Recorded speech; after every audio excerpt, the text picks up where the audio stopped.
Morning everyone. आज इस video में हम देखेंगे Coulomb's force among multiple charges, Hindi में बहुल आवेशों के बीच कूलॉम बल। हमने पिछले वीडियो में Coulomb law and Coulomb law का जो वेक्टर फॉर्म है, वेक्टर रिप्रेजेंटेशन है, ये हमने देख लिया था। कूलॉम फोर्स के अंडर में कूलॉम्स लॉ से हमारा कूलॉम फोर्स आया था। उसका फॉर्मूला था F = K Q1 Q2 r square. ठीक है, इसके आधार पर हम लोग वर्क करेंगे दो पॉइंट चार्जेस के बीच में, दो पॉइंट स्टैटिक चार्जेस के बीच में जो कूलॉम्बियन फोर्स काम करता है, उसके लिए हमने फॉर्मूला फाइंड कर लिया था। अब सवाल ये है कि यदि हमारा कोई चार्ज यदि बहुत सारे चार्जेस से सराउंडेड है, तो उस चार्ज पर हम लोग सभी चार्जेस के द्वारा, सभी चार्जेस के माध्यम से जो कूलॉम फोर्स काम करेगा उसका रिजल्टेंट क्या होगा। इसको बहुत ज्यादा कॉम्प्लिकेटेड वे में समझने की जरूरत नहीं है। हम लोग सिंपली क्या करते हैं, स्टार्टिंग में इनिशियली हम कोई चार्ज लेकर मात्र दो चार्जेस के इसके साथ सराउंडेड कर देंगे, Q2 एंड Q3, और इस पर वर्क करके लास्ट में जनरलाइज कर लेंगे n चार्जेस के लिए। किसी भी चीज को सिंपल वे में समझ लेते हैं तो हमको लास्ट में आसानी से काम करने में कोई परेशानी नहीं होगी। देखिए, हम लोग इस चार्ज को ऑर्डर किए हैं कि चार्ज हमारा टेस्ट चार्ज है। टेस्ट चार्ज हमने यहाँ पर पुट किया है Q1 टेस्ट चार्ज, जो हमारा आगे चलकर हम इसके बारे में विशेष चर्चा करूंगा, स्पेशल इसका क्लास हम लेंगे। इस Q1 जो हमारा है, ये Q2 और Q3 से इनिशियली हमारा सराउंडेड है। ठीक है, बाद में इसी को जनरलाइज करके n चार्जेस के लिए बोले लेंगे।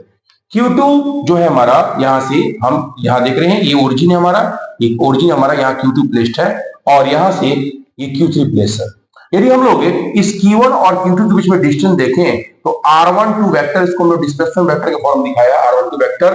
यदि इस डायरेक्शन में हम लोग यदि यूनिट वेक्टर से दिखाना चाहें और लिख सकते हैं R12 कैप यूनिट वेक्टर के डायरेक्शन में। ठीक है, यूनिट वेक्टर के फॉर्म हमने दिखा दिया, और इस डायरेक्शन को हम दिखाना चाहें तो लिख सकते हैं R13 कैप। ये हमारा डायरेक्शन बताने के लिए यूनिट वेक्टर यूज किया था। देखिए, both are unit vectors, R12 cap and R13 cap. अब इन दो चार्जेस के बीच में Q1 एंड Q2, हाँ इनिशियली जो है हमने ये भी काउंटर किया है कि हमारे पास पॉजिटिव चार्जेस है। कोई जरूरी नहीं कि हम सिर्फ पॉजिटिव चार्जेस के लिए हम लोग ये बात करें, नेगेटिव चार्ज हो सकता है, लेकिन इनिशियली हम लोग Q2 एंड Q3 जो हमारा पॉजिटिव चार्ज है, और पॉजिटिव चार्ज है, ये भी हमारा पॉजिटिव चार्ज है, तो निश्चित रूप से ये भी रिपल्सिव फोर्स लगाएगा और Q3 भी Q1 पर रिपल्सिव फोर्स लगाएगा। पहला देखिए, Q2 के द्वारा ये Q2 जो है Q1 पर जो फोर्स लगा रहा है, that force is F12 vector. This force will be repulsive. This force will be repulsive because here we take similar charges. Repulsive nature, attractive नहीं होगा। यदि चूंकि डिसिमिलर चार्ज होता, अपोजिट नेचर का चार्ज होता, तब अट्रैक्शन की बात कर सकते थे, लेकिन यहाँ पे सारे चार्ज हमारे सिमिलर हैं। Q2 ने Q1 पर फोर्स लगाया F12 वेक्टर, और Q3 ने Q1 पर ये फोर्स लगाया ये F13 वेक्टर।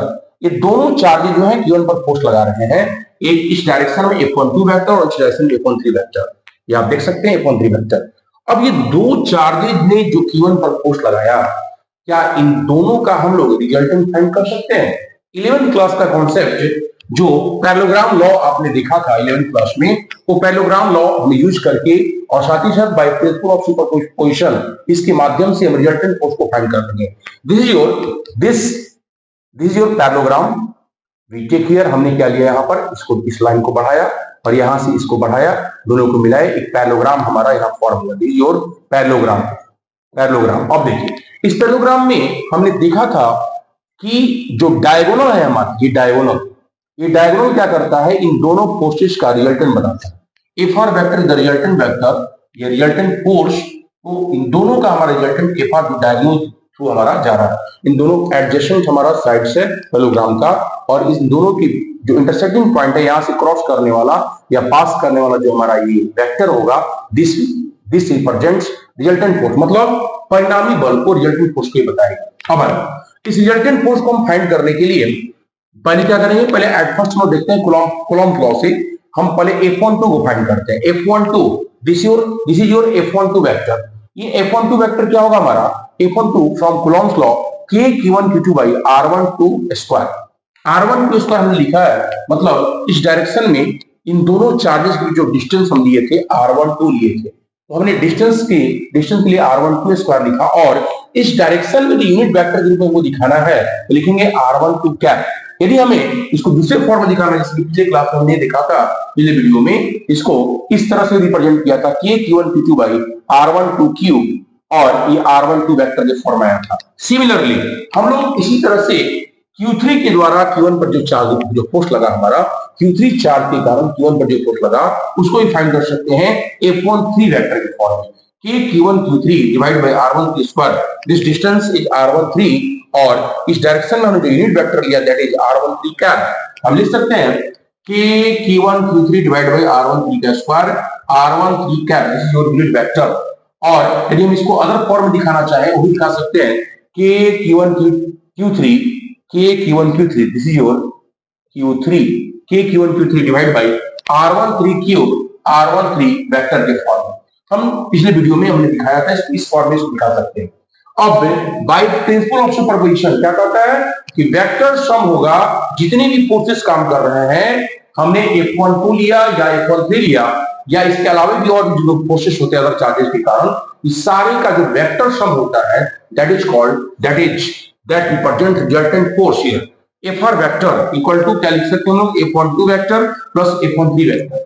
और यहां से जो हमने यहां फाइंड किया था Q1 Q2 by R12 square, इसको लिखते हैं Q1 Q2 by R12 square R13 cap plus Q1 Q3 divide by R13 square R13 cap. अब इसको हम लोग यदि ऐड करें जो कॉमन टर्म हमारा आ रहा है K, इन दोनों में K कॉमन है, K बाहर निकाला हमने और Q1 भी कॉमन है, Q1 को हमने बाहर निकाला। अब ब्रैकेट के अंदर क्या होगा हमारा जो बचा यहाँ पर Q2 नीचे R12 का स्क्वायर R12 कैप प्लस यहाँ पर Q3 बचेगा R13 स्क्वायर R13 कैप।